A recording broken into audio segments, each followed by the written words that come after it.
Bonjour à tous, Parlons Placement, c'est votre émission, une émission consacrée à votre patrimoine, une émission en direct pendant laquelle je vous invite à poser toutes vos questions à nos invités. Alors je vous donne rapidement le sommaire de cette émission. Vous le savez, vous en avez l'habitude, elle est divisée en 3 parties.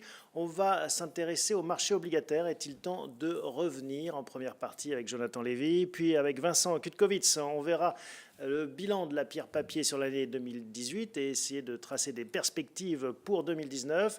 Et on terminera avec Charlotte Evangelidis qui viendra nous proposer un investissement d'un nouveau type, d'un nouveau genre, lancé en 2017 et qui s'appuie sur les viagers.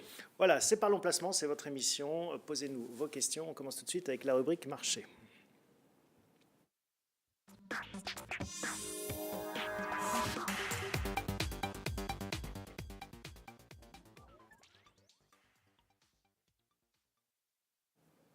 Marché financier, opportunité. Bonjour Jonathan Lévy. Bonjour Thomas. Bon, un petit point déjà pour faire le tour d'horizon de ces marchés financiers. Ça va mieux, on respire un peu mieux? On respire un peu mieux. Je vois que vous vous êtes fait tout beau aujourd'hui. Je ne sais pas si c'est pour la Saint-Valentin ou pour le rebond de la bourse. Est-ce que vous comptez fêter un peu les deux. Voilà, le rebond de la bourse, effectivement. Donc, depuis notre dernière émission et depuis le 1er janvier, la bourse va mieux. Le CAC 40 reprend des couleurs. On est à presque 7% de rebond depuis le début de l'année. On est quand même en dessous du plus haut atteint par le CAC 40 au cours de 2018 et on est encore un petit peu en dessous du cours d'il y a un an et quelques en fait. On n'a pas repris tout ce qu'on a perdu en 2018. Ouais. Alors la question c'est est-ce qu'il faut sortir du marché maintenant et partir en vacances et revenir peut-être en septembre, octobre, décembre? Alors, les marchés ont beaucoup monté, rebondi pour deux raisons.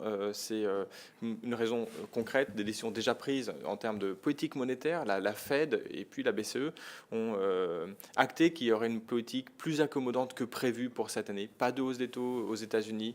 Ils vont faire preuve de patience pour soutenir l'économie. Et puis, l'autre aspect, c'est l'espoir d'un accord entre la Chine et les États-Unis.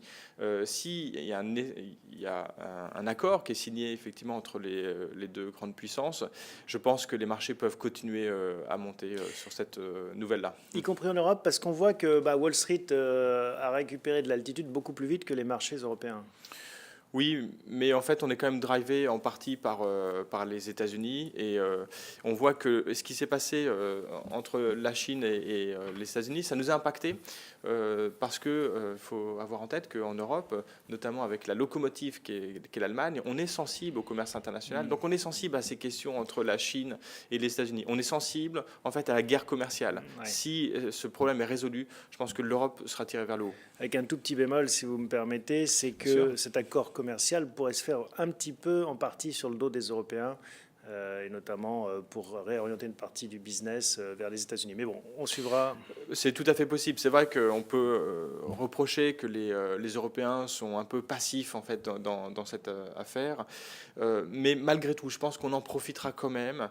On ne sera pas simplement le dindon de la farce parce qu'on profitera du fait que les inquiétudes vont baisser, les investissements vont repartir, la consommation pourra repartir. Et donc on aura un climat qui sera plus serein et plus favorable à la croissance de manière générale. Alors, faut-il revenir sur le marché obligataire? On va faire un peu de pédagogie parce que c'est vrai que c'est un marché qui n'est pas toujours très connu. Vous nous avez apporté un premier graphique qu'on va découvrir qui explique les différentes catégories d'obligations qu'on peut trouver sur le marché. Je vous laisse le commenter. Voilà, si ça s'affiche à l'écran.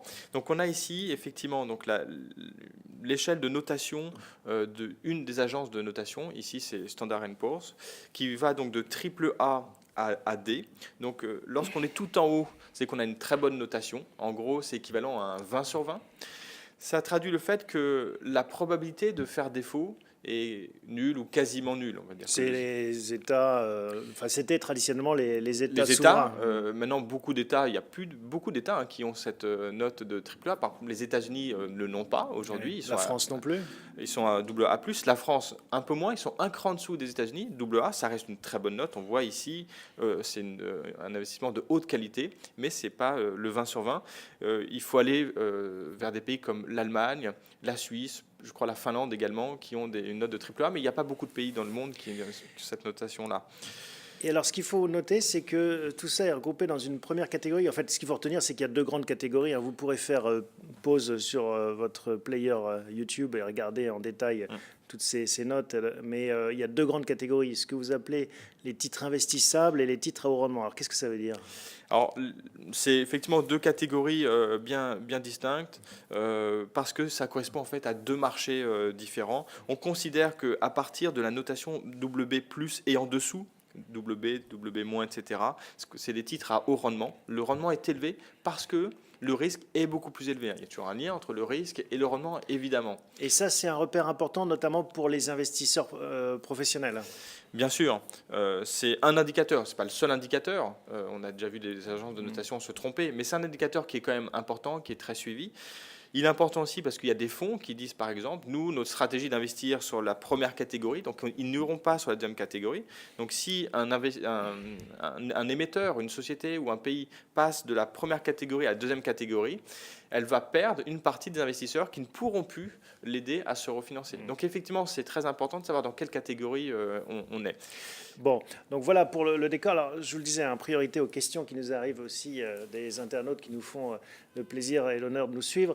Une question d'Adeline. Des obligations à 2 ans émises par des promoteurs dans le logement social à 8%, est-ce raisonnable? La réponse est dans la question, parce que la réponse est dans le taux. Elle dit elle-même qu'ils offrent un rendement de 8%. C'est un niveau qui est quand même très, très élevé. À 2 ans, vous savez que la France emprunte à 2 ans un taux négatif. Et donc, ce qui est intéressant, c'est de voir toujours le spread entre l'obligation qu'on vous présente. Le spread, c'est l'écart. L'écart entre l'obligation qu'on vous présente et l'obligation de l'État français, qui est considérée comme proche de zéro. Mettons, pour faire simple, zéro risque. Et donc, le risque est mesuré par cet écart. Il y a beaucoup de risques quand il y a beaucoup de rendement? Plus il y a du rendement, plus il y a du risque. Et deuxième critère, sur la durée. Si la durée est courte, ce qui est le cas, 2 ans, c'est une durée très courte. Avoir un spread, un écart aussi important sur une durée aussi courte, c'est que le risque est perçu, en tout cas par le marché, comme très important. Bon, donc on serait dans une catégorie avec du 8% comme très spéculatif. Très spéculatif, d'accord. Donc c'est pour une catégorie d'investisseurs avertis qui font ces investissements en connaissance de cause. Alors, on reprend le fil, vous nous avez apporté 2 autres graphiques, justement, qui montrent le parcours des obligations dites à haut rendement et de celles que vous qualifiez d'investissables. On commence par celles, les investissables, les meilleurs élèves. Les meilleurs élèves. Pourquoi il est intéressant ce graphique? Alors, il est intéressant. D'abord, on a en bleu la courbe des spreads, des écarts entre les obligations investment grade. C'est une moyenne. C'est une moyenne et le taux sans risque. Vous prenez par exemple l'Allemagne qui est considérée comme sans risque parce que c'est triple A. Et vous voyez que cet écart varie beaucoup, hein. Donc on perçoit bien les crises. Et le pic le plus important, c'est lors de la crise des subprimes en 2009. Ensuite, il y a un autre pic important qui est lors de la crise des dettes souveraines de la zone euro, 2011, 2012, où le spread est monté quand même à plus de 300 points de base. Donc pour des États, pour des entreprises qui ont une très bonne notation, c'est beaucoup. Et on voit que cette année, en 2018 et maintenant en 2019, les spreads, l'écart a beaucoup monté. Il a monté pas autant qu'il l'était lors des crises 2012, encore moins 2008, mais il a monté, il est supérieur à ce qu'il a été en 2016. Donc ça, c'est un indicateur que le marché considère qu'il y a une tension en ce moment dans l'économie pour les entreprises qui empruntent. Le risque revient. Le risque perçu revient.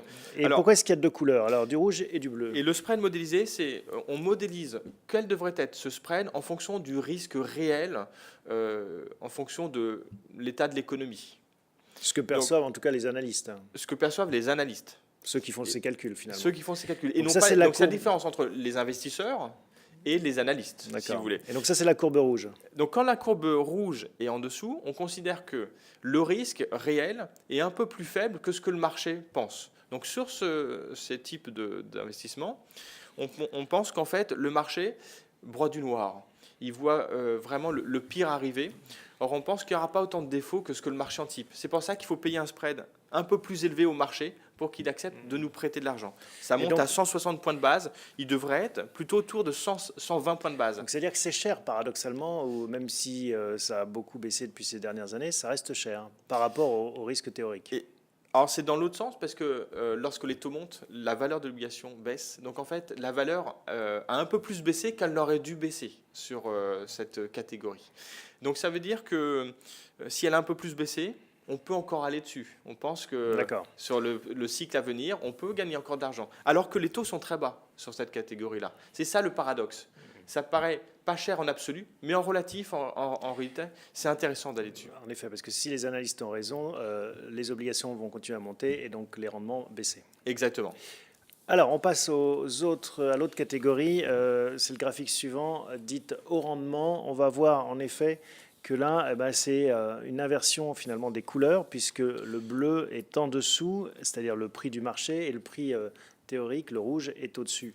Ce qui veut dire que là, pour le coup, je ne me trompe pas, cette fois, c'est cher. Exactement.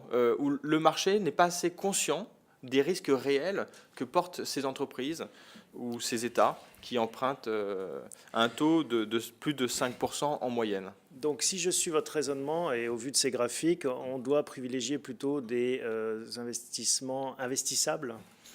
Oui, si on veut aller sur l'obligataire, c'est moins risqué et c'est plus intéressant d'aller sur les titres dits investissables, l'investment grade en anglais, donc sur ceux qui ont une bonne catégorie, une bonne notation. Les meilleurs élèves. Les meilleurs élèves, même si le taux en absolu est plus faible.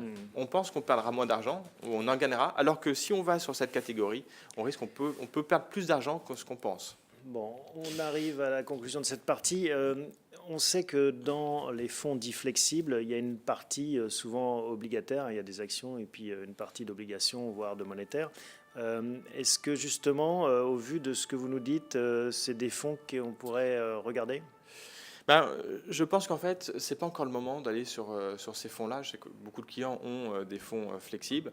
Et dans les fonds flexibles, il y a beaucoup d'obligataires. Et ce qu'on voit ici, c'est que sur l'investment grade, on peut aller dessus, mais on ne va pas gagner beaucoup d'argent.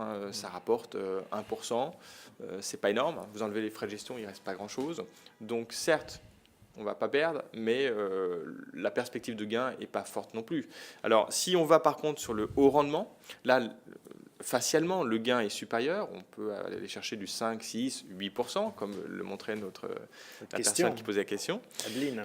Mais c'est facial parce que quand on corrige ça des taux de défaut qu'on va avoir, en réalité, on risque de perdre de l'argent. Il faut avoir en tête un élément qui est très important sur l'obligataire. On dit que l'obligataire, les obligations, c'est un marché de première partie du cycle économique. C'est intéressant d'aller sur l'obligataire quand on est plutôt dans la première partie du cycle. Quand on est dans la deuxième partie, et c'est le cas aujourd'hui, on ne sait pas si on est sur la fin du cycle, mais on est clairement sur la deuxième partie du cycle, il y a beaucoup moins à gagner. Quand vous regardez sur l'historique, Thomas, est-ce que vous savez la répartition des gains sur l'obligataire entre la première partie du cycle et la deuxième partie du cycle? Je vais dire 80-20. 90-10. Vous avez gagné 90% des gains possibles pendant le cycle sur la première partie du cycle. Sur la et deuxième la première partie, elle s'arrête à la moitié du cycle à peu près? Elle s'arrête à peu près à la moitié, mais ce qu'on sait, c'est qu'en deuxième partie, les taux finissent par remonter. Les taux de défaut remontent, et donc avec une hausse des taux de la BCE qui finira par arriver en fin de cycle, on aura des moins-values et on aura des taux de défaut. Donc on a beaucoup à perdre en fin de cycle. Bon, c'est très clair. Merci pour cet éclairage sur les obligations. C'est vrai que c'est bien de temps en temps de s'arrêter un peu sur le fonctionnement de cette catégorie d'actifs. Merci Jonathan, à bientôt. À bientôt.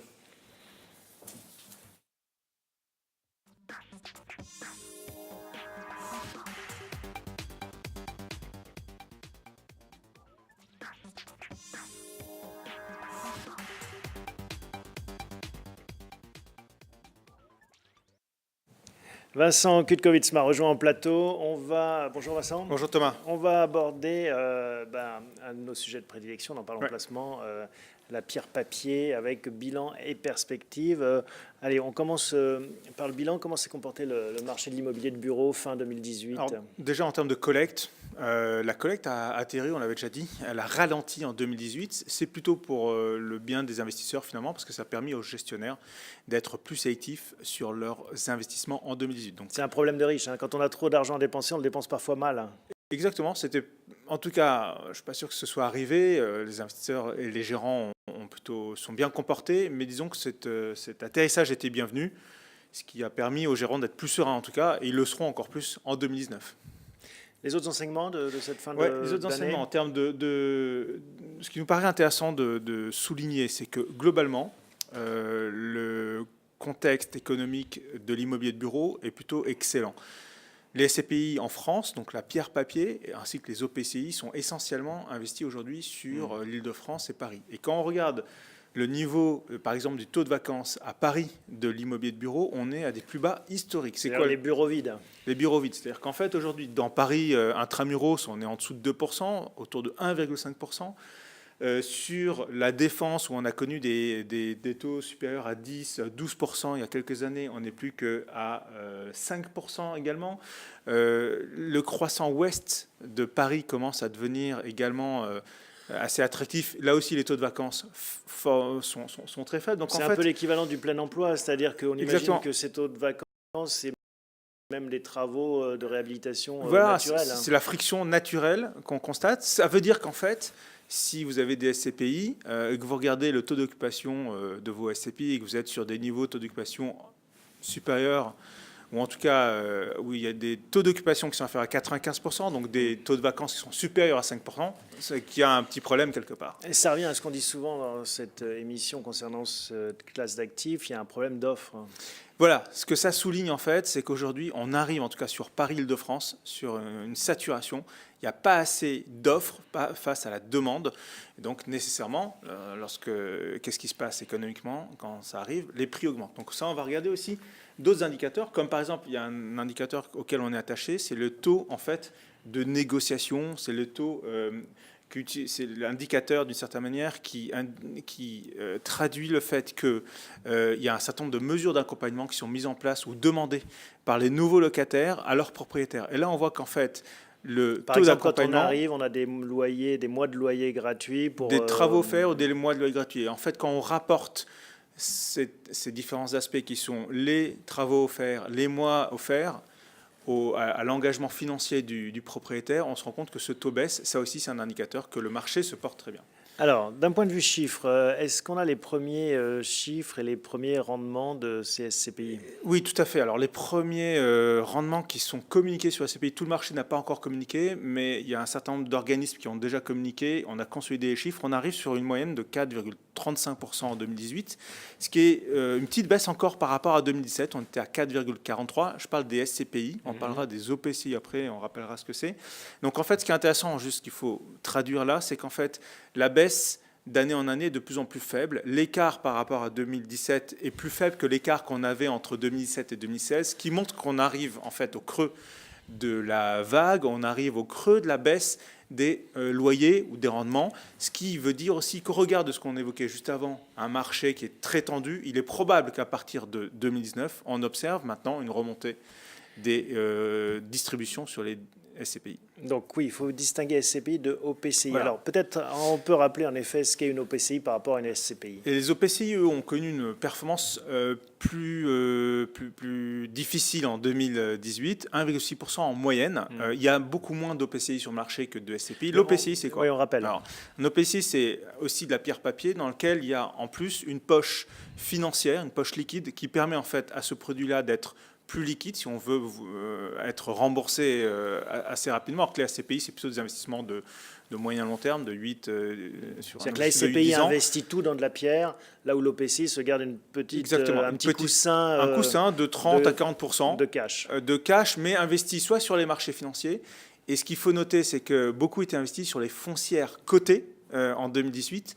Et les foncières cotées ont baissé de 16% en moyenne en 2018, ce qui fait qu'en fait, elles ont pris, d'une part, les OPCI ont été impactés par la baisse des foncières cotées et la baisse des marchés financiers. C'est ça qui explique la contre-performance des OPCI. Tout à fait. Il y a eu un écart entre les OPCI assez fort en fonction de la stratégie du gérant. On en connaît certains qui ont celui de Swiss Life que j'ai en tête a généré une performance autour de 5,5% et il y en a un autre assez connu qui a généré une performance inférieure à 1%.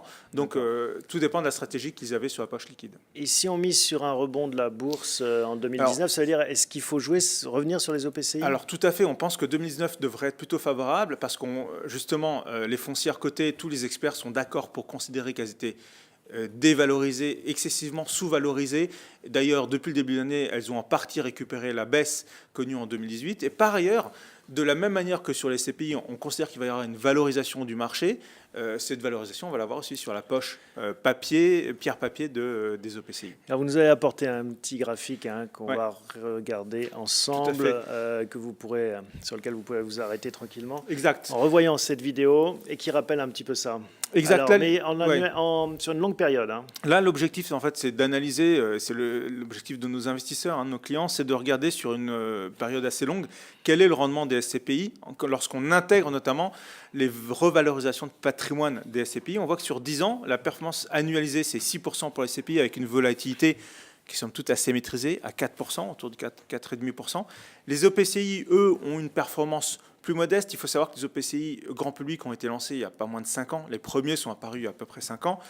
Et donc, ils n'ont pas dans leur historique, sur 10 ans, la crise des années 2008 et 2011, ce qui fait que la volatilité est plus faible. Mais en réalité, les OPCI sont des produits un peu plus volatiles que les SCPI. Donc, on a des rendements qui sont autour de 5%. Ce qui fait que globalement, sur la pierre papier, on constate qu'on a quand même non seulement des rendements plutôt attractifs et une volatilité quand même assez maîtrisée. Alors, la vraie question, c'est en effet, parce qu'on voit, on connaît l'engouement pour la pierre papier, on comprend assez naturellement les avantages, à la fois sécurisés, c'est de la pierre, et en même temps des rendements attrayants dans un contexte où les taux sont très bas par ailleurs. Ouais. Est-ce que ça va continuer? Qu'est-ce qui vous rend optimiste ou pas? Ce qui nous rend optimiste, c'est qu'on voit effectivement que le marché est assez tendu, notamment en Île-de-France et à Paris. On va expliquer aussi quelles thématiques, après, on propose de jouer dans ce cas-là. On voit aussi que le patrimoine immobilier est sous-valorisé de notre point de vue sur un certain nombre de SCPI. Il y a deux arguments qui nous font penser ça. Le premier argument, c'est une courbe qu'on a ramenée aussi, qui est peut-être un peu...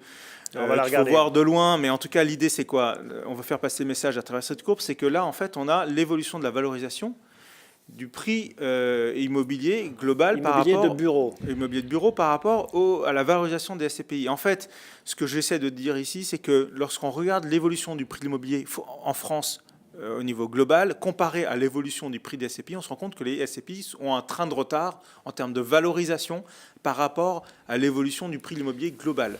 Ça, c'est le premier élément. Le deuxième élément, c'est qu'aujourd'hui, il y a une règle qu'on rappelle assez souvent, qui est celle que l'AMF n'accepte pas qu'il y ait plus de 10% d'écart entre la valeur de reconstitution des SCPI et la valeur d'expertise. Or, actuellement, les SCPI sont en train de faire expertiser leur patrimoine.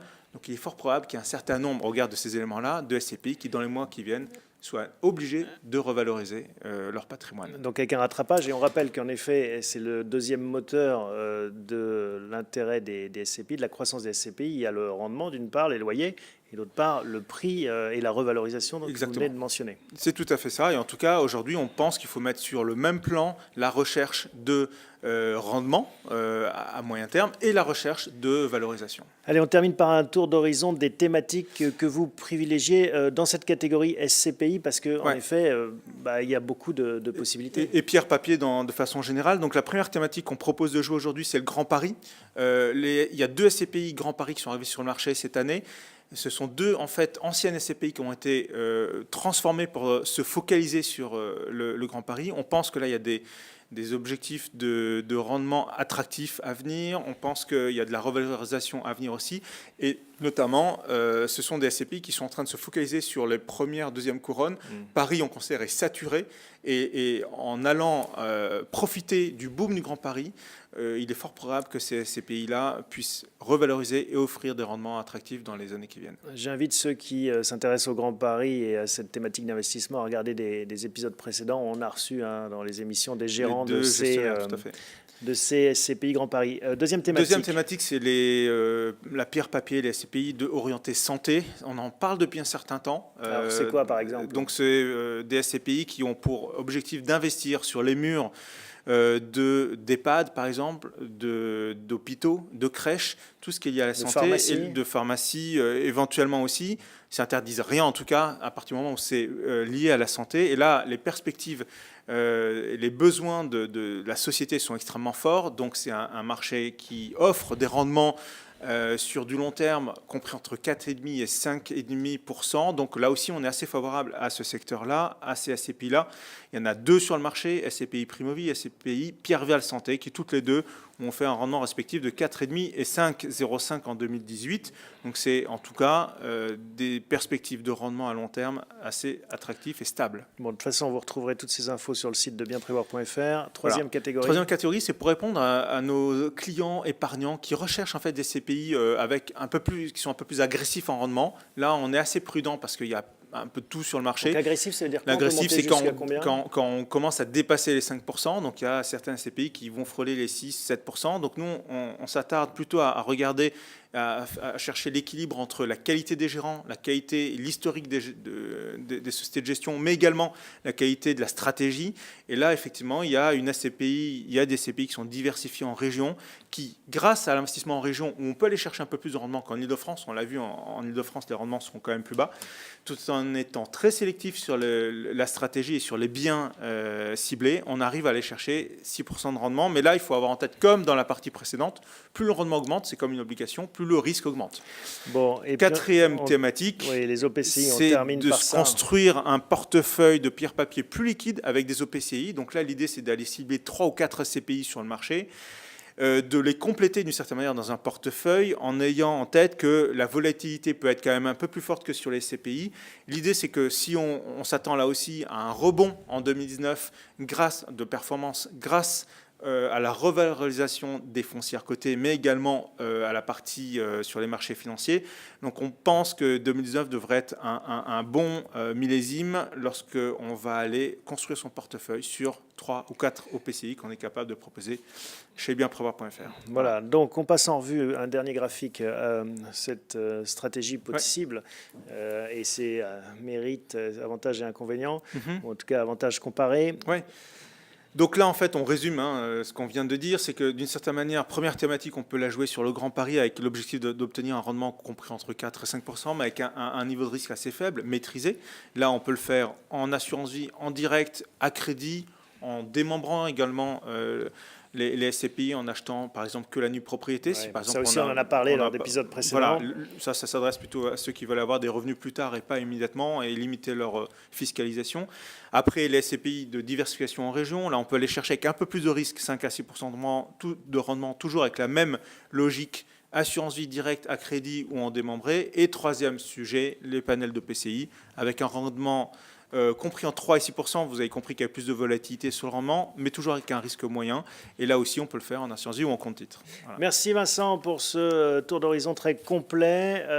On vous retrouve dans un prochain épisode de Parlons Placement. On va rester sur la thématique de la pierre papier avec un autre sous-jacent, cette fois-ci le viager. On en parle tout de suite avec mon invité.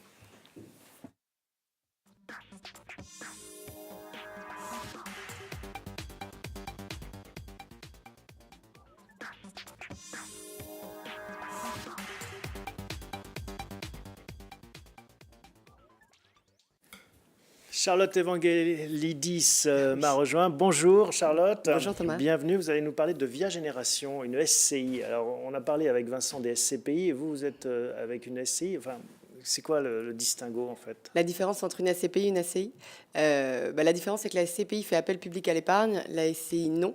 En l'occurrence sur notre support qui est le viager, on ne peut pas être dans une SCPI puisque ça n'avait pas été prévu par les textes de l'AMF. D'accord, d'où la subtilité, SCI. d'où la SCI. Mais ça veut dire qu'en effet, donc, pour investir dans ce support, dans ce vecteur, il y a des procédures différentes? Oui, tout à fait. Ça veut dire que du coup c'est une UC et comme une SCPI, elle est disponible au sein des contrats d'assurance vie. Une unité de compte. Alors, pourquoi vous êtes intéressé au viager comme support d'investissement? C'est une très bonne question. Ça J'imagine.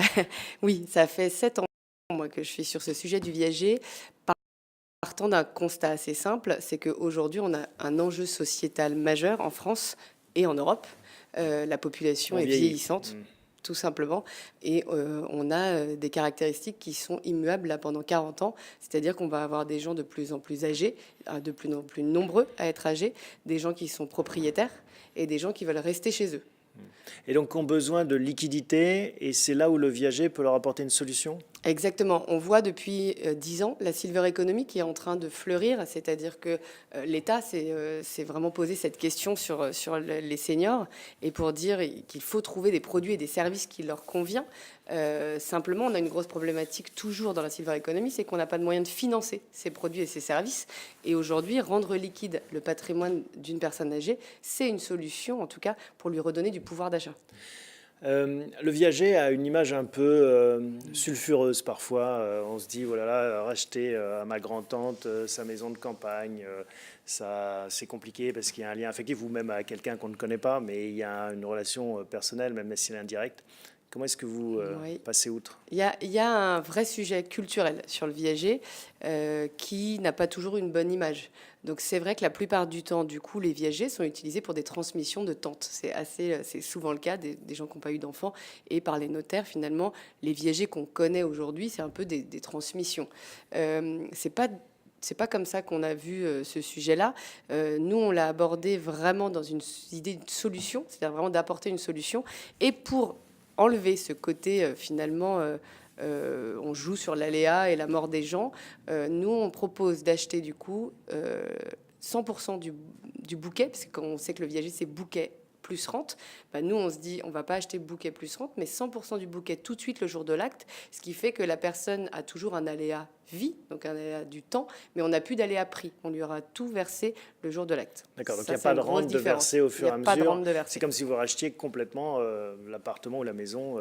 Exactement, au on départ. achète la pleine propriété finalement du bien et on leur laisse un droit d'usage et d'habitation à vie. Et donc il y a un discount quand même sur le prix d'achat. Il y a une décote évidemment puisque la personne occupe le bien jusqu'à son décès ou sa libération. Et du coup, forcément, nous, on lui précompte des loyers d'avance en fait. L'autre difficulté avec le viager, en tout cas quand on le pratique à titre individuel, c'est Oui. le côté un peu roulette russe. Le fameux viager de Jeanne Calment reste dans les mémoires. Et qui est revenu à la mode il n'y a pas très longtemps. Il y a forcément cette idée de statistique et de mutualisation du viager. Le fait déjà de payer 100% de bouquet a enlevé un peu cette idée de roulette russe, puisque de toute façon, qu'il décède plus tôt ou plus tard, on a payé le même prix. Donc ça change un petit peu déjà les donnes. Pour récupérer sa mise, si jamais le but est de la revendre ou de l'en jouir, bien sûr, c'est pas la même chose. Bien sûr. Là, dans le fond, on n'a pas tellement cet objectif, puisque nous, on ne veut pas habiter à la place de la personne. Donc on n'a pas une idée de timing. On va vraiment les laisser tranquilles, voire avec plus de moyens. Donc normalement, ils vont vivre plus vieux. Donc le but du fonds, c'est pas tellement de s'attendre à ce que ce soit rapide. Le but du feu, c'est de diversifier. Donc plus on diversifie et plus on en a dans le portefeuille. Et c'est pour ça que c'est une SCI à capital variable. On veut qu'elle dure longtemps dans le temps. On ne fera pas des fonds 1, fonds 2, fonds 3. Parce que plus le fonds sera rempli de biens, plus naturellement il tournera de façon naturelle. Et plus vous allez vous rapprocher de l'horizon statistique de l'espérance de vie, parce que c'est comme ça que c'est calculé. C'est-à-dire que si on vit de plus en plus vieux, il faut que ça suive ce mouvement. Complètement. Alors, on a un grand espoir tout le temps de dire qu'on vit de plus en plus vieux. C'est moins vrai et c'est plus vrai aujourd'hui. Mais ça ralentit. Oui, ça ralentit. Oui. Mais il n'empêche que peu importe. L'idée, c'est que si ça ralentit ou si ça augmente, ça ne changera rien sur le Ce qui compte, c'est que statistiquement, vous soyez ajusté à cet horizon. Exactement. Même s'il bouge. Combien de biens avez-vous et quels en cours Aujourd'hui, on a acheté Aujourd'hui, on a acheté 50 biens et ça représente pour 30 millions d'euros. Sachant que dans le fonds, on investit 70% donc en immobilier viager et 30% qu'on garde en liquidité, en cash. Il y a une sélection aussi que vous opérez. Vous dites on va plutôt en province, à Paris. On parlait avec Vincent tout à l'heure de l'investissement immobilier à Paris. On n'a volontairement pas voulu mettre de frein ni d'objectifs sur ce sujet-là parce que, comme je disais tout à l'heure, le fonds peut durer 40 ans. Donc, peut-être que Bordeaux est une très bonne ville aujourd'hui d'investissement et demain, ce ne sera pas le cas. Donc, je pense qu'il faut rester mesuré. Ça reste de l'immobilier. Donc, l'emplacement, l'actualité, la démographie, ce qui va se passer dans ces villes, l'économie de cette ville va varier dans le temps. Donc, on s'est laissé cette liberté de choix. Il n'empêche que on n'achètera évidemment pas à tout le monde parce que le fonds, si on veut avoir des biens qui peuvent se revendre et du coup racheter à d'autres bénéficiaires, il faut bien que ce soit des biens liquides. Il y a une profondeur de marché importante, il y a beaucoup de biens à vendre en viager. Je pense que c'est la question qu'on me pose le plus. Je l'ai posé à la 15e position. Non, mais ouais. c'est une vraie... moi, maintenant qui suis dedans, ce n'est même plus un sujet. C'est-à-dire qu'aujourd'hui, sans en faire la moindre démarche ni la même proposition, le marché actuel, moi, pour acheter ces 50 biens, par exemple, on m'a proposé 2500 biens. Et j'en ai peut-être 450 qui peuvent répondre exactement et au prix, et à l'endroit, et au timing qu'on veut acheter. Donc, 450 biens, si on projette sur les 50 biens qu'on a achetés, c'est 300 millions de collecte. Donc, À quel horizon? Le plus vite possible. aujourd'hui, je fais des offres sous réserve de collecte. Donc, oui. Avec un atout aussi, ce que vous m'avez expliqué avant le début de l'émission, c'est que chaque année, on prend un an de plus. C'est ça. Pourquoi c'est un atout pour vous? Oui, c'est ça, parce que souvent on pourrait se dire le viager c'est finalement intéressant quand la personne décède. Là, dans le fond, la particularité et ce que je trouve intéressant dans le montage, c'est que plus les personnes sont en vie, donc plus elles gagnent un an finalement, plus le fonds prend de la valeur, puisque nous on achète la nue propriété à la personne, et donc notre valeur de nue propriété augmente chaque année tant qu'elle est en vie, puisque le jour où elle décède, on est du coup plein propriétaire à 100%. Exactement. Mais la Si valorisation est mécanique. Si je vous vends à 70 ans mon appartement, quand Oui. j'en aurai 80, vous pourriez le revendre plus cher. Tout à fait. Et vous le faites parfois des arbitrages comme ça pour avoir de la liquidité Alors, le fonds a un an, donc on n'a pas eu cette Oui, nécessité. c'est un peu Non, rapide. voilà, on n'a pas eu C'est cette pas au nécessité. quotidien. Donc, il n'y a pas ce marché où on pourrait se dire il pourrait y avoir un marché secondaire. L'idée du fonds n'est pas tellement de revendre en cours pour avoir de la liquidité. C'est pour ça qu'on a gardé une poche liquide de 30%. L'idée, c'est vraiment pour le coup d'attendre les libérations pour en racheter deux, ou les mettre en location, parce que pour le coup, on en a remis en location aussi. C'est assez original comme approche. Est-ce que ça Merci. existe dans d'autres pays, en Europe ou ailleurs? Pas à ma connaissance. En l'occurrence, c'est très nouveau parce que ça n'existait pas, encore une fois, dans ce type de montage. Le viager, ça existe depuis toujours, mais c'est un moyen de paiement, mais ça n'a jamais existé en tant que fonds. Donc, pour l'instant, non, je pense que c'est le premier fonds à Bon. suivre. À suivre. On va suivre vos aventures dans C'est Parlons gentil. Placement. Merci Charlotte de nous avoir Merci. présenté. Donc Via Génération, c'est une SCI que l'on peut acheter donc, en passant par son assurance vie. Exactement, en UC, dans les contrats d'assurance vie. Voilà, donc il faut la demander dans sa crèmerie près de chez soi. Vous viendrez ça. nous raconter la suite. Merci C'est Charlotte, gentil, à merci, bientôt. Thomas. Merci à vous tous de votre fidélité. On se retrouve dans un mois pour un prochain épisode de Parlons Placement.